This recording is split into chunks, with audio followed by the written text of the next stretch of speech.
चित मच्छंदर गोरखाया में आप सबका स्वागत है। जय हिंद, जय भारत, जय जवान, जय किसान, जय विज्ञान, जय अनुसंधान। चित मच्छंदर गोरखाया में हम देश और दुनिया की सांप्रत समस्या की बातें करते हैं।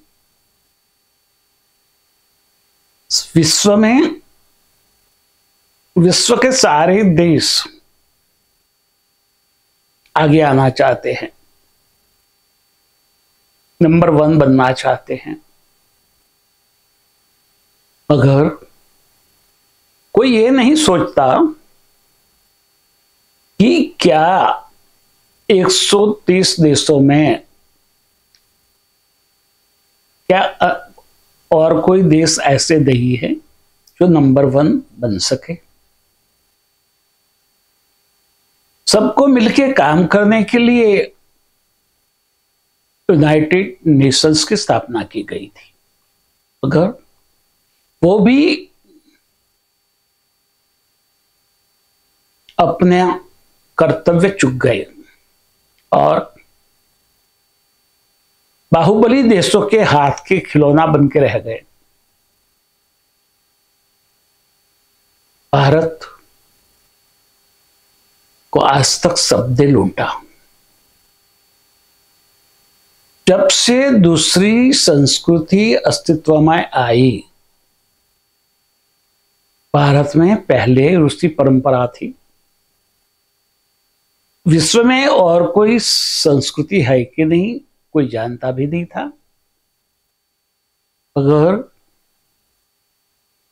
जब से दूसरी संस्कृतियां का पता चला और उन्होंने देखा कि भारत में जो समृद्धि है वैसी समृद्धि दुनिया के कोई देश के पास नहीं है, और सबने भारत को लूटना शुरू किया और सब हमको लूटते रहे। हम सब आज भी कहते हैं कि हमने मुगलों को लूटा, ब्रिटिशरों ने लूटा, पोर्टुगीजों ने लूटा, फ्रांस ने लूटा, मगर वो हमें क्यों लूट पाए वो हम कभी सोचते नहीं हैं। हमें लूटने के लिए मदद करने वाले हमारे भारतीय ही थे और उनकी मदद से ही उन्होंने हमको लूटा। जो भारतीय चंद रुपयों के लिए बिक गए, वो यदि अपनी भारतीयता की सुरक्षा में लग जाते तो उनको उससे भी ज्यादा समृद्धि मिलती, मगर उसके लिए थोड़ी मेहनत करनी पड़ती, मगर बिना मेहनत पाने के लिए उन्होंने लुटेरों को हमें लूटने के लिए मदद की और कहां कहां क्या है वो दिखाने के लिए उन्होंने कमीशन लिया, और तब से ये सिस्टम शुरू हुई जो आज भी चल रही है। आज हम कहते हैं हम भारतीय हैं, आजाद है, स्वतंत्र है, हमारा अपना परिचय है, मगर क्या आप वो मानसिकता से मुक्त हुए हैं जो मुगलों ने और ब्रिटिशरों ने हमारे ऊपर थोपी थी? मुगलों ने हमारे पूर्वजों को मौत की धमकी देके धर्म परिवर्तन करवाया। वो जो धर्म परिवर्तन किए वो लोग चुक गए कि धर्मो रक्षति रक्षित पर धर्मो भयावह, और वो आज वह स्थिति में जी रहे हैं। और अपने आप को सनातन संस्कृति से, बहुत पुरानी संस्कृति के वारस वंशज मान रहे हैं। कितनी करुणता है देखे जरा। और हम देख रहे हैं, हंस रहे हैं। आजादी आई, मगर वो आजादी नहीं थी, वो परोक्ष ब्रिटिशरों की गुलामी थी। कांग्रेस ब्रिटिशरों की प्रतिनिधि बन के हमारे ऊपर राज करते रहे। जो ब्रिटिशरों ने किया था उससे भी बहुत घिनौना काम कांग्रेस ने किया, हिंदुओं को खत्म करने के लिए, हिंदू संस्कृति को खत्म करने के लिए। और अपने ही हिंदू भाई, हिंदू संस्कृति को सत्ता के लिए खत्म करने के लिए उसके हथकंडे बन गए। आज वो लोगों के पास खरबों रुपये हैं, मगर भुगतने के लिए समय नहीं है, शरीर नहीं है। और वो देखने के बाद भी उनके बच्चे भी ये नहीं समझ रहे हैं कि हमारे पास जो है वो भुगते, आनंद से रहे, मगर वो भी लूट चलाने में पड़े हैं। आज समय आ गया है कि सारे हिंदुओं को एक होना पड़ेगा। देश के बाहरी दुश्मनों से देश को जितना भय नहीं है, उससे ज्यादा भय हमारे देश में बैठे हुए हमारे ही विरुद्ध काम करने वाले हिंदुओं से हैं। So called Hindu, so called धर्मनिरपेक्ष। कांग्रेस अपने को धर्मनिरपेक्ष तो बताते हैं, मगर उनके प्रतिनिधि, प्रवक्ता अपने आप को धर्मनिरपेक्ष नहीं मानते।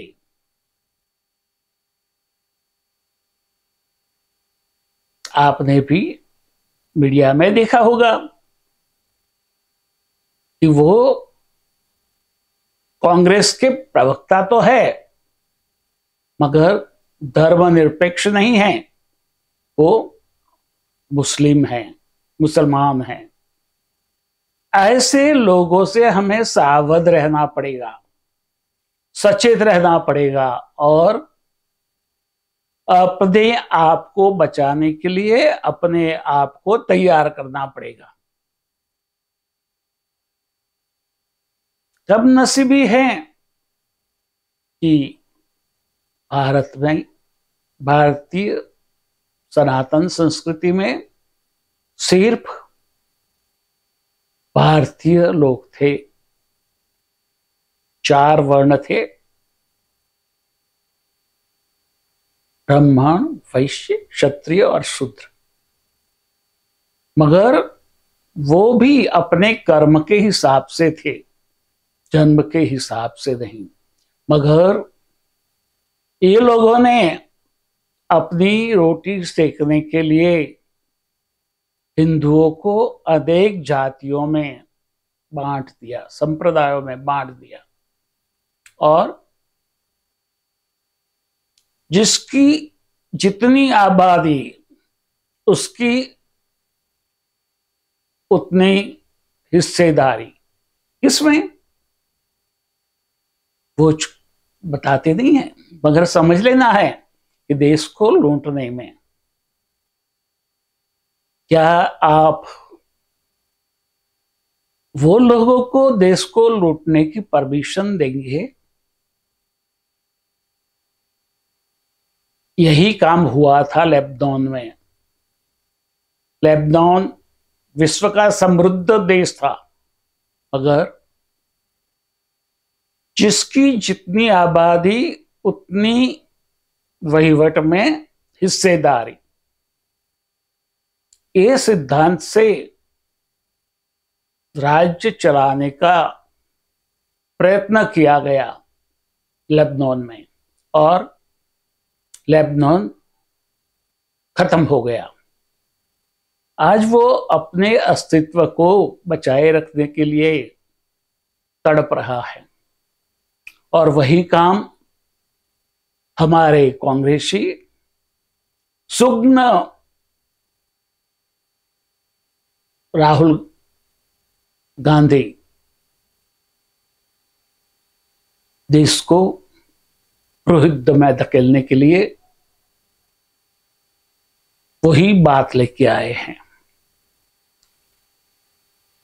75 साल में 60 साल के ऊपर कांग्रेस का शासन रहा, तब तक उन्होंने ये बात क्यों नहीं सोची? जातिगत जनगणना तो करवाई, मगर प्रकट क्यों नहीं की? आज सत्ता नहीं है तो देश को खत्म करने के लिए वो फिर से वही बात कर रहे हैं। देश सबका है, देश सबका है। जितना देश वनवासियों का है, दलितों का है, ब्राह्मणों का है, वैश्यों का है, क्षत्रियों का है, उतना ही देश उद्योगपतियों का भी है। उतना ही देश देश के एक एक भारतीय का है, चाहे वो हिंदू हो, मुस्लिम हो, सिख हो या ईसाई हो। और सारे भारतीयों को मैं अपील करता हूं कि ये जाल में मत फंसना, वरना आज दुनिया में भारत को सब मान रहे हैं, सम्मान दे रहे हैं, भारत का लोहा मान रहे हैं। वो जो स्थिति पैदा हुई है वो फिर से बेचारा भारत हो जाएगा, गरीब भारत हो जाएगा। और भारत की सरकार ने जो तिजोरी भरी है, वो तिजोरी ये सत्ता लोलुप गांधी एंड कंपनी के लोग खाली करके अपने घर में ले जाएंगे और देश छोड़ के भाग जाएंगे। उनको जो साथ दे रहा है वो लोग भी सोचे कि राष्ट्रवाद प्रथम कि जातवाद प्रथम। जातिवाद से ऊपर उठे, राष्ट्रवादी बने। न कोई जाट है, न कोई यादव है, न कोई मुस्लिम है, न कोई बनिया है, न कोई व्यापारी है, न कोई ब्राह्मण है। भारत में रहने वाले सारे भारतीय हैं। ये बात जब तक हमारे राजकारणी नहीं करेंगे तब तक उससे सावध रहना है, सचेत रहना है। देश ही नहीं रहेगा तो आप कहां रहेंगे? सोचना, ये सोचने वाली बात है। आज सब अपनी अपनी रोटी सेक रहे हैं, अपना घर भर रहे हैं।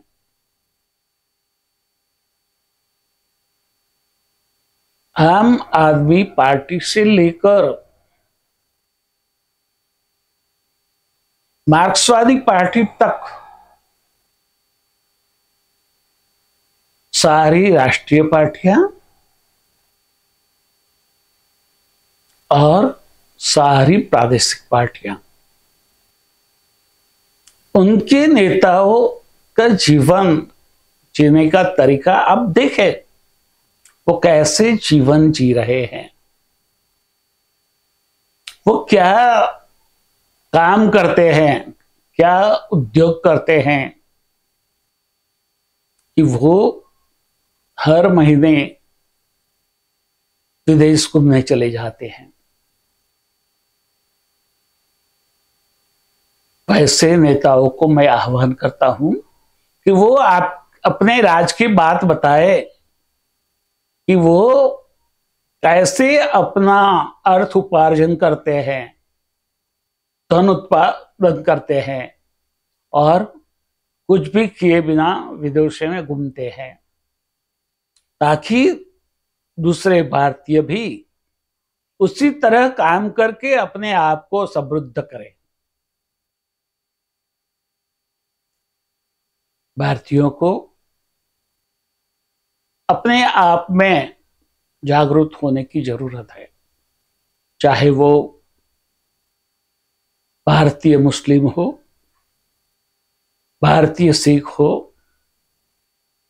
भारतीय बुद्धिस्ट हो, भारतीय जैन हो, भारतीय हिंदू हो। सब पहले भारतीय हैं, बाद में हिंदू, मुस्लिम, सिख, ईसाई। राजकारणियों ने तो हद कर दी, उससे भी छोटे छोटे टपकों में बांट दिया गया सबको। तू जाट है, तू दलित है, तू महादलित है, उससे ऊपर उठो। भारतीय भारतीय है, भारतीय कभी दलित नहीं हो सकता। ये बात सारे भारतीयों को समझने की जरूरत है। अपने नेताओं को जानो, पहचानो और उसकी जगह दिखाओ। सब तैयार हो जाए, अपनी अपनी ताकत से देश के भ्रष्ट राजकारणियों को अपनी औकात दिखाने के लिए। तथास्तु।